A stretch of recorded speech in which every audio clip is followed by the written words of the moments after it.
Ciao a tutti ragazzi, finalmente ci rivediamo, è stata una settimana e mezza in cui non ho pubblicato e finalmente torniamo a pubblicare del contenuto. Sono ospite di Mirko. Mirko, ben trovato, ti direi buonasera, buongiorno, dipende quando vedete il video. Ben trovato, grazie per aver Ciao a accettato tutti, ciao a l'invito tutti. a farci questa chiacchierata. Come stai? Se vuoi fare una piccola Figurati, un introduzione di piacere. te, vai, partiamo con una piccola introduzione. Chi sei? Sì, sì. Dove giochi? Vai. Vabbè, ciao Gianlu, sto benissimo, quindi grazie per averlo chiesto, spero altrettanto. Sì, sì, sì, Per per il resto fortuna sì. sono Mirko Macchia, non mi confondete con l'omonimo Dolce. E, e niente, faccio parte della community del Nord Italia di Torino. E niente, mi ritengo comunque un giocatore sicuramente competitivo di Flesh and Blood che fa tanti eventi.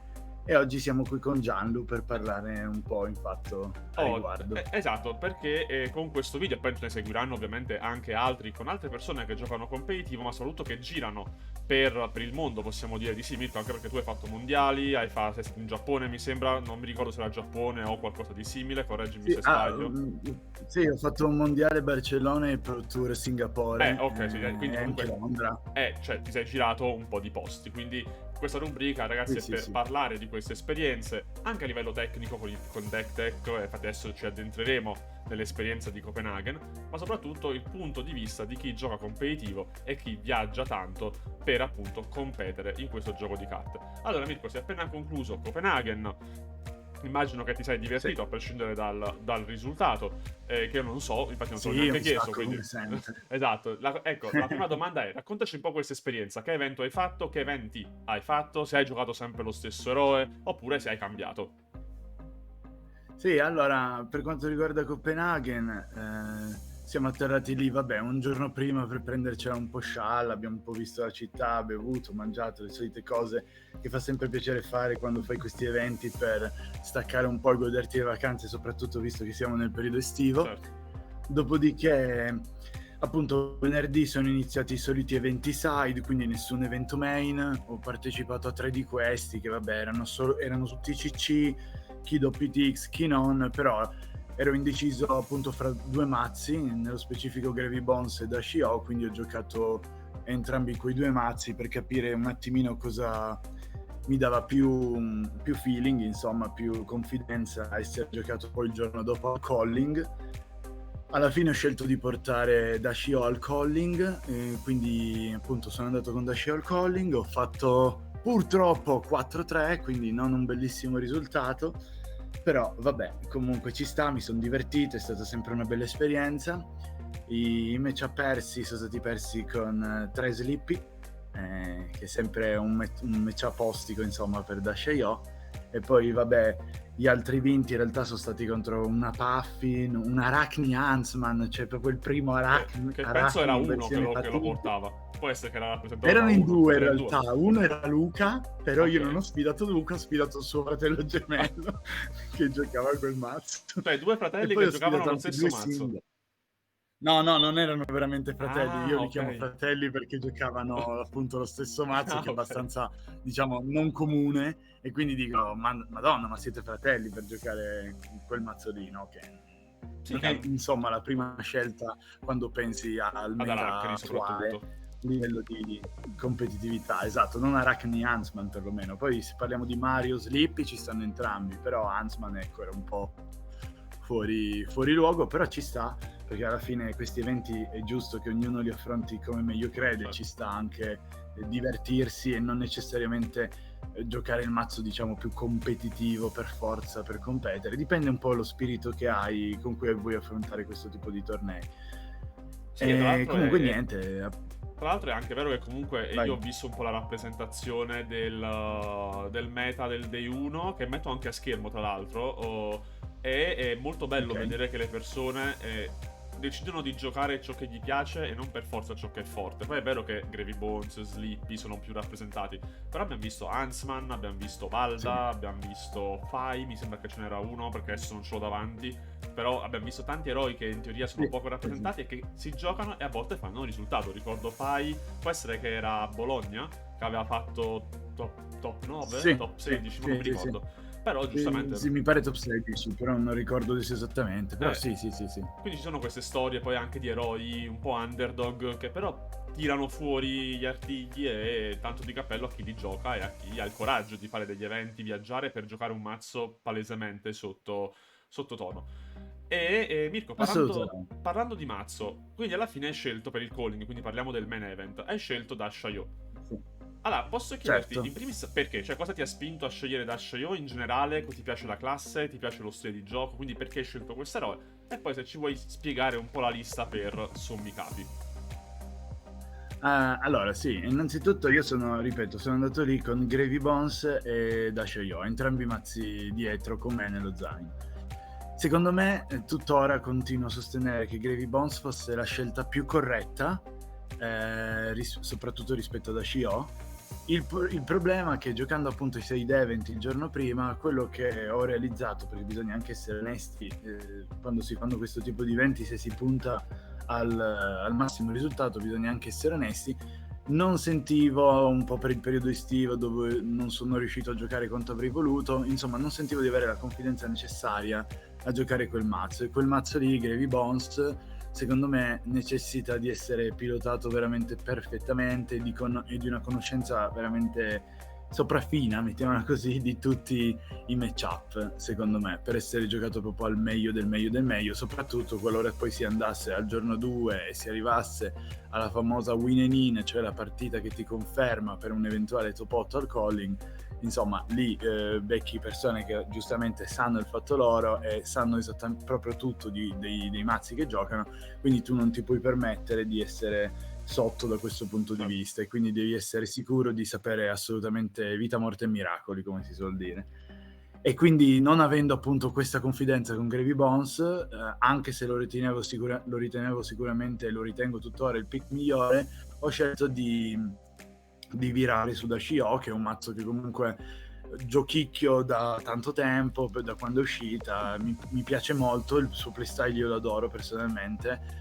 È un mazzo che fatica sempre nei vari meta a essere competitivo ed emergere per via del boost e della dinamica di appunto in cui si auto praticamente fatiga per dare go again col boost appunto, e quindi insomma è difficile che Dash.io prenda particolare spazio in un meta, però in questo meta specifico effettivamente, anche guardando gli eventi passati, sembrava che potesse dire la sua, ed effettivamente anche guardando appunto il meta breakdown del calling, se ne andiamo a vedere, Gravy Bones comunque risulta essere sicuramente un matchup a noi favorevole, Sleepy sicuramente negativo, però gli altri due, se non erro, erano quarta Syndra, che è sicuramente positivo per noi, e il terzo era Oscilio ed era anche lui positivo per noi, quindi voglio dire, tra i 4 più rappresentati solo uno era un matchup negativo per noi, tutti gli altri erano matchup positivi, quindi l'ho reputato comunque un buon pick, quindi questo è il motivo per cui ho scelto di portare Dash.io.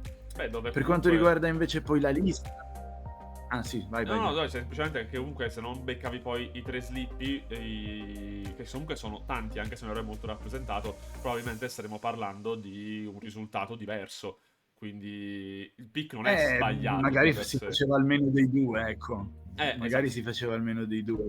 Ok, ma le partite con poi Sleepy comunque Vai, dici. Sì. Vai. No, dico solo che poi comunque una Dash.io è arrivata fino in top 16, quindi comunque una Dash.io alta è arrivata, poi ok non è arrivata in top, però in top 16 è arrivata, quindi di sicuro Dash.io era, secondo me, ed è un pick comunque buono, non sicuramente un tier S di pick assolutamente, però comunque un buon pick, un tira lo metterei, non tira altissimo magari, però comunque un buonissimo tira. Sì, che comunque Dash.io ha dei punti di conoscenza abbastanza alti, perché hai tante carte che non bloccano, quindi devi comunque saper gestire quel po' di blocco che hai quando sei ovviamente obbligato a bloccare. Immagino che Sleepy la difficoltà sia quella, cioè che ti obbliga a volte a bloccare con qualcosa. Sì, esatto, cioè noi siamo comunque Dash.io di base è un agro un po' più complesso dei soliti agro, però comunque è un agro. Il problema è che da Sheo giustamente cioè, patisce molto la disruption. E Sleepy è un eroe che ti fa, come tutti gli assassini poi, è un eroe che ti fa disruption, quindi ti obbliga o a parare o comunque ad accettare delle perdite con carte come Bonzo Vagon, Persuasive Prognosis, Leave No Witnesses, Command and Conquer, insomma tutte quelle carte che ti vanno in qualche modo a togliere carte poi a te, che sia dalla mano o dall'arsenale, comunque ti tolgono carte. E quindi insomma per quello risulta essere un matchup comunque ostico, non invincibile assolutamente, lo definirei un 60-40 circa in favore ovviamente di Sleepy, però comunque non è che da Shio si vede e dice ho perso, assolutamente, puoi comunque giocare. Poi da Shio a questo punto di forza, se vogliamo, che è un po' il punto di forza di tanti mazzi in questo meta, secondo me, attualmente, che comunque puoi rollare, no? Quindi se tutto va dritto, preciso, potenzialmente puoi ammazzare chiunque, no? Sì, fai dei turni comunque importanti. Immagina sì, immagina tutte le granate dalla cima, sempre quando l'oppo magari non para, o queste carte qui, insomma, o con Outpiece che obbliga l'oppo appunto ad avere la defense reaction o a prendersi un danno, perché Outpiece è una carta che dice appunto che l'oppo non può difendere con l'equipment, quindi ed attacca per 4, quindi ovviamente per far hittare granata quella è un'ottima carta, quindi insomma certo, trovare ogni volta che tiri quella una granata rossa dalla cima sarebbe molto forte, ma quello come vedere Cerebellum in fretta, magari boostare sempre Fast and Furious per ricaricarlo continuamente, tirare Infinity Maximum Velocity, ci sono tutte quelle cose che se ti vanno dritte, insomma. Esatto, hai comunque un sacco di tool per gestire le varie partite con Dash.io. Sì, assolutamente, sì.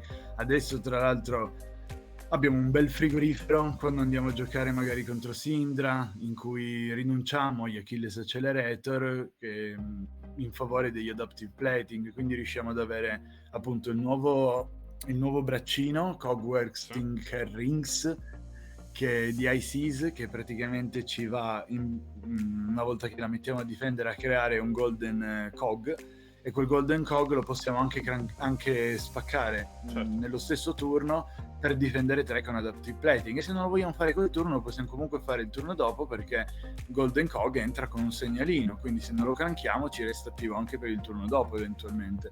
Quindi insomma questo unito alla solita Technofoundry Art e Crown of Providence ci danno un bel frigorifero contro Syndra per cercare di non farla pescare, e quindi visto che i danni che facciamo poi sono più o meno simili, certo Dash.io è meno costante perché magari si può incastrare con diversi oggetti in mano, per cui poi riesce ad avere magari più alti e bassi, mentre Syndra magari è più costante in questo, però comunque il frigorifero ci dà un grosso vantaggio su Syndra bloccando momentum e quindi non facendogli fare quella value per quei 2-3 turni che ci servono prima che la partita si concluda di base. Sì, infatti, che poi quello dura la partita, cioè con Syndra o agro contro agro sono 3-4 turni, quindi è quello che serve. Sì, comunque è una partita molto breve, assolutamente. Certo. E parlando della lista, quindi andando adesso un pochettino più sul tecnico, Mirko, c'è qualcosa della lista che vuoi evidenziare che è diverso, no, rispetto ad altre liste che casomai hai visto? È un qualcosa di tuo che tu hai voluto aggiungere? Oppure è una lista standard? Sì, allora se andiamo a vedere diverse liste in giro che si possono trovare ovunque, insomma, sul sito di Fab TCG piuttosto che su Fabrary, tutte le liste insomma di Dash.io bene o male hanno questa cosa in comune, che è quella di giocare 2 Heist mentre io sono sceso a 1, di giocare solitamente 3 Trottor Rossi mentre io sono sceso a 2, e di giocare esattamente poi 20 blu mentre io ne gioco 22. Le mie modifiche sono state appunto quelle 2 blu in più, in cui ho voluto, c'è stata una grossa indecisione da parte mia se mettere Expediate Blue o Outpiece Blue. Alla fine ho optato per Outpiece Blue, che è vero, costa 1 e fa solo 2 danni. Ovviamente non punto a giocare Outpiece Blue, però qualora avessi più blu del necessario e non sapessi come sfruttare quella blu in più, l'idea di tirarla non mi dispiace, perché soprattutto quando molta gente punta sempre a fatigare Dash.io, e Outpiece è una di quelle carte che dice non mi puoi parare con l'equipment, quindi di conseguenza ti obbliga a dare una granata, una carta, soprattutto quando c'è la minaccia appunto di una granata. e quindi mi piaceva per questa idea qui. In più, con Teclo Pounder potrebbe risultare prendere più 2 forza se tirata per prima e quindi diventare un 4. Di conseguenza potrebbe essere un altro outpiece rosso, esatto, ed ha il breakpoint. Non mi piace tirare outpiece in generale, rosso-blu che sia come prima carta, perché ha il problema che se Loppo ha la defense reaction, se hai outpiece rosso che attacca per 4, lui ti dice vabbè, defense reaction, quindi in linea generale cerco di tirare un breakpoint da 4 prima per cercare di chiamare prima la defense reaction, così poi outpiece lo gioco dopo che lui ha giocato la reaction, non può difendere con equipment ed è più probabile che hitti la mia granata o che eventualmente lui si svuoti mano e a me va bene comunque. Ovviamente con Outpiece blu non hai questa scelta, perché se hai Teclo Pounder il +2 lo dà solo al primo attacco che boosti, quindi lì o la va o la spacca, certo. e lo tireresti da 4 comunque. Però insomma, quindi la cosa che io ho fatto è aggiungere queste 2 blu. Ovviamente la scelta di queste 2 blu l'ho appena detta, però il motivo per cui ho scelto di aggiungere 2 blu è semplicemente perché con 20 stavo secondo me troppo corto, soprattutto considerando che Dashio non è un mazzo che io personalmente gioco quasi mai a 60 carte, ma oscillo sempre sulle 65, 66, 67 e addirittura con chi penso possa o voglia assolutamente fatigarmi metto addirittura tutto il mazzo dentro. Certo. Quindi poi avere solo 20 blu vuol dire che poi ha voglia a trovarle. È vero che abbiamo diversi costi 0, però abbiamo anche diversi costi 1, l'item della cima costa sempre 1, Backup Protocol ci costa 2, Maximum 2, Throttle 2, Ice 2 e quindi insomma per questo motivo ho scelto di aumentare un po' il numero di blu. E questa cosa, visto che però l'ho fatta solo io, magari ho sbagliato poi, però no, questa è stata la mia sai cosa? La domanda che mi faccio... Esatto, la domanda che volevo farti era proprio questo, cioè questa cosa che tu hai inserito, poi alla fine ha pagato? Cioè qualche partita in cui effettivamente l'hai sentito il peso di quelle due blu in più che ti hanno permesso di sbloccare qualcosa? Cioè è una scelta che poi ti ha pagato sul lungo periodo? Sì, allora dal mio punto di vista sì, perché ci sono stati diversi turni dove che ci facevo caso a sta cosa, perché quando fai queste modifiche poi sei attento a cosa succede, no? Tra le tue mani, tra le carte che ti finiscono in mano. E ci sono state diverse situazioni, almeno 3 me ne ricordo, dove a un certo punto avevo o Backup Protocol o comunque una costo 2 da tirare e l'unica blu che avevo in mano era proprio Outpiece, che qualora non fosse stata messa sarebbe stata comunque una rossa. Certo. Quindi sì, assolutamente, quindi quella blu lì secondo me ha fatto il suo, quindi sì, secondo me è servita. No, questo è un ottimo spunto di riflessione. Certo, no, infatti sì, ovviamente poi fate le partite, provate voi stessi e vedete un attimino cosa funziona e cosa non funziona e cosa fa più caso vostro. L'altra modifica che io invece ho fatto è stata quella di calare un Throttle da 3 rossi a 2 rossi e un Iced da 2 rossi a 1 rosso per 2 Twin Drive, cosa che tutte le Dashi a questo venendo non lo giocano. Adesso Twin Drive effettivamente di base non è una carta che piace neanche troppo a me. Però in questo meta qui ho scelto di inserirla solo con l'idea dell'assassino, di usarla contro assassino tantissimo, perché il concetto è: mi vuoi fare disruption, mi togli una carta dalla mano, magari io volevo tirare maximum, o semplicemente usare Pulse Wave Harpoon che dice che sei boostato per il numero di volte che hai boostato, tu mi devi rivelare appunto X carte equivalente al numero di boost fatte in Chain Link e poi ti levo una carta tra quelle mostrate con difesa pari o inferiore al numero appunto di boost nella Chain Link, quindi in questo caso io punto sempre ad arrivare ovviamente a 3. Di conseguenza Twin Drive è una carta che con una blu io posso fare 2 di Twin Drive più 1 di Pulse Harpoon e sono esattamente 3 boost e chiamo una carta all'oppo obbligatoriamente, indipendentemente da item nel terreno o meno. L'oppo è costretto a mostrarmi 3 carte e probabilmente non penso che avrà tutti blocco 4, quindi probabilmente una carta riuscirò a levarla.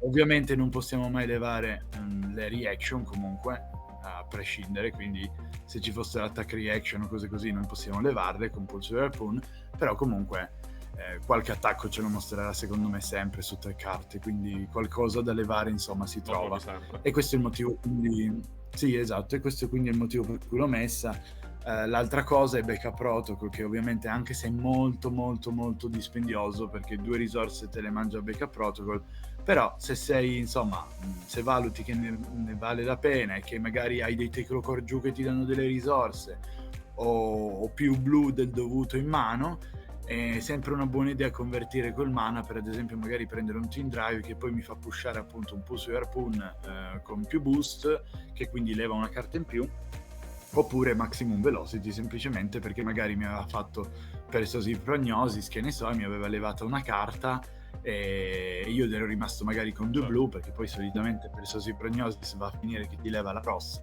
e quindi di conseguenza in questo modo magari riesco a fare qualcosa e a convertire la mano, insomma. Quindi questo sicuramente è uno dei motivi, delle modifiche principali che ho fatto, ma di cui comunque sono soddisfatto, tant'è che penso che se dovessi rigiocarla la lascerei così la lista. Esatto. Sì. E quindi la domanda che ti voglio fare adesso, Mirko, che poi è una domanda difficile, perché la prima parte è semplice, la seconda giustamente può essere un po' complessa, cioè è questa.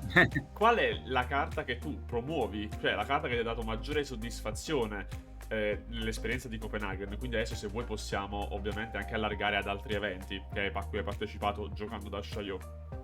E la parte difficile è invece qual è la carta che, come dire, ti aspettavi qualcosa in più da quella carta che hai inserito o che comunque fa parte del mazzo. Sì, allora, nel senso, sia Outpiece che Twin Drive, che sono le vere modifiche grosse che ho fatto io personalmente, mi sono abbastanza piaciute, quindi ne sono rimasto abbastanza soddisfatto. Forse l'unica cosa, insomma, tra Null Time Zone e Heist sono un po' indeciso, cioè Heist l'ho calato a 1 proprio per questo motivo qui, e in Null Time Zone comunque ne gioco 2, come comunque tuttavia standard di anche tutte le altre Dash ho. Punto di Null Time Zone cos'è? Ok, è una blu, va bene, è un oggetto crankabile. Il problema è che, insomma, non è, a parte con Gravy Bones, che però io non sono mai riuscito onestamente a incontrare né al Calling né al Battle Harned, insomma, Null Time Zone non so mai cosa chiamare di fisso, non c'è una certezza di una carta da chiamare di fisso contro Assassino, perché chiami Persuasive, ok, ma ne ha 3, poi comunque magari ti arriva Bonza, allora chiami Bonza, ma magari ti arriva Persuasive, o magari ti arriva Liv, e quindi insomma l'unica cosa avevo pensato, chiami le Defense Reaction, perché giustamente così blocchi un po' i fatigue, cerchi di impallarli un po', però anche quella chiamata lì comunque va a caso, e tu guardi il cimitero, come mi è successo contro Unira Fatigue al Battle Harned, penultima partita della Svizzera, guardo il cimitero, devo tirare in un time zone perché mi serve per crankare, pescare una carta poi eventualmente di Cerebellum, e guardo il suo cimitero perché ho detto vabbè, chiamo una reaction, e lui in reaction c'ha, cioè nel cimitero come reaction c'ha uno shelter, un Sink Below e un Fate Foreseen. Ok, quindi 1-1-1. Chiamo e quindi capisci, cioè alla fine lì, poi alla fine per carità magari chiami Flick Flack perché dici manca Flick Flack all'appello, però anche lì a sapere se li gioca o no. Poi nel mio caso io ho chiamato Flick Flack perché ho detto cavolo, questo sta giocando Fatigue, dai, vuoi che non ce li abbia Flick Flack, infatti poi alla fine ce li aveva, e si è un po' incastrato. Però comunque insomma Null Time Zone, un carta un po' così, un po' sottotono. Mi aspettavo di esatto, sì, poi contro Gravy fortissima, la chiami, dici Golden Tipple, sempre forte. Sì.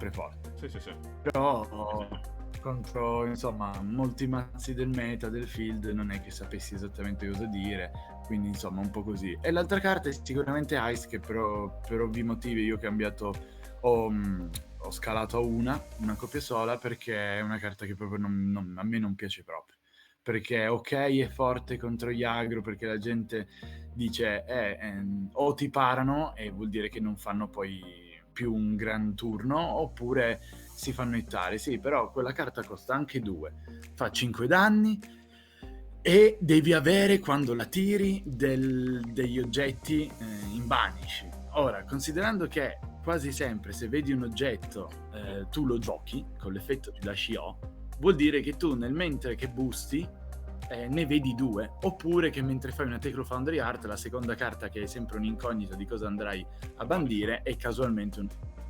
però insomma è un po' randomica, poi magari ti arriva troppo in fretta in mano, cioè non è una carta che mi ha fatto impazzire, l'ho voluta togliere, calare una copia. Onestamente anche quell'uno copia non è che mi sia piaciuto molto, quindi insomma anche quella lì non mi ha fatto impazzire personalmente, cioè preferisco puntare a fare danni sicuri e certi, Certo. e non giocare una carta che in teoria è forte ma con la condizionale che ti arrivi a un certo punto del game e che tu abbia determinati oggetti nella Vanish.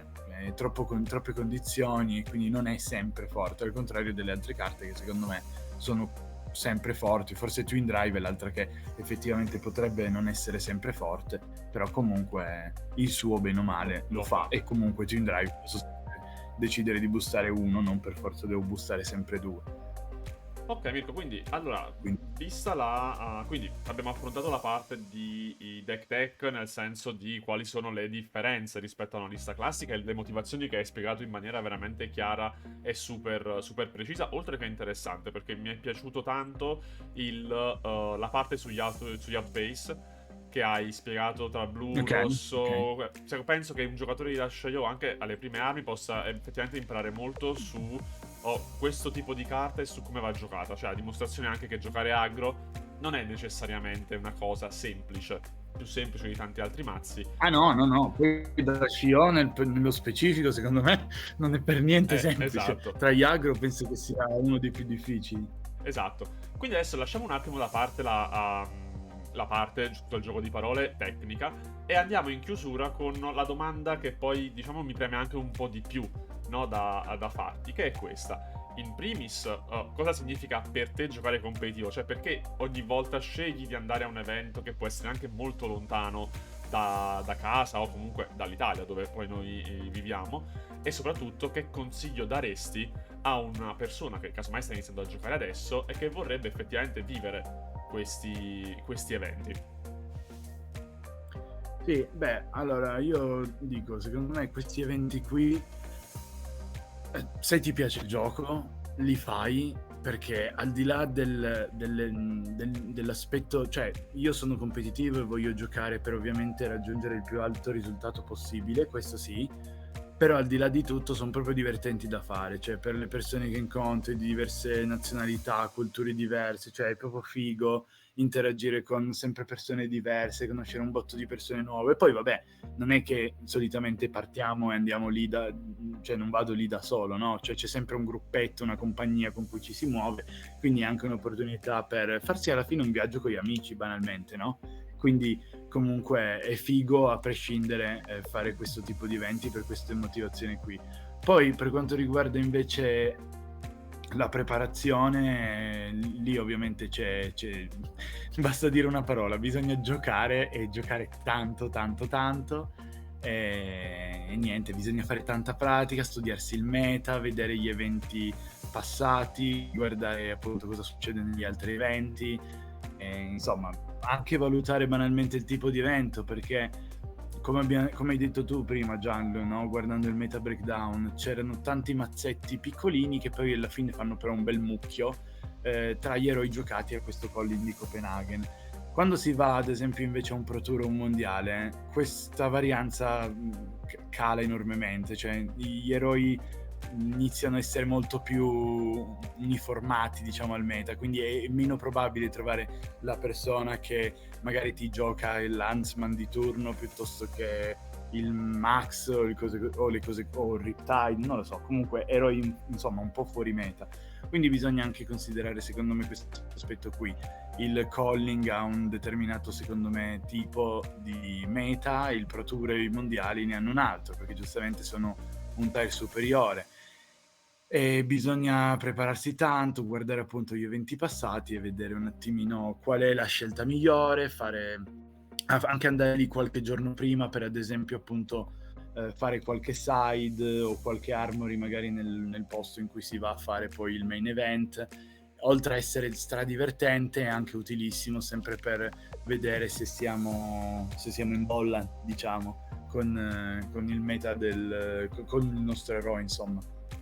Se abbiamo dubbi, se ci sono punti decisionali, perché poi giocare sempre all'interno della tua community, magari tu hai una visione di un eroe specifico giocato da quella persona specifica. Magari quando ti sposti e vai da tutt'altra parte, vedi che ci sono altre persone che si sono approcciate a quell'eroe ma con un punto di vista totalmente diverso, che quindi magari ti coglie un po' impreparato, non conoscevi. Quindi giustamente testare tanto con tante persone diverse aiuta tantissimo, ed è il modo migliore secondo me di prepararsi. In questo senso ovviamente avere un team secondo me è sempre la cosa più comoda. Poi chiamiamolo team, chiamiamolo gruppo di amici, è la stessa cosa, Sì, però stavo nel per senso, dirlo io. appunto, sì, esatto, sì, è la stessa cosa. Avere la propria community locale, possiamo anche dire, con cui testi, ti fai le ore insonni a giocare all'infinito, fino a trovare appunto tutti i punti decisionali e sapere come reagire, che carte tirare, cosa aspettarsi poi a seconda di determinate carte giocate. Quella è la chiave sicuramente per poi andare a fare bene, quindi sicuramente questo ti direi. Ok, quindi E andando... comunque incoraggerei tutti.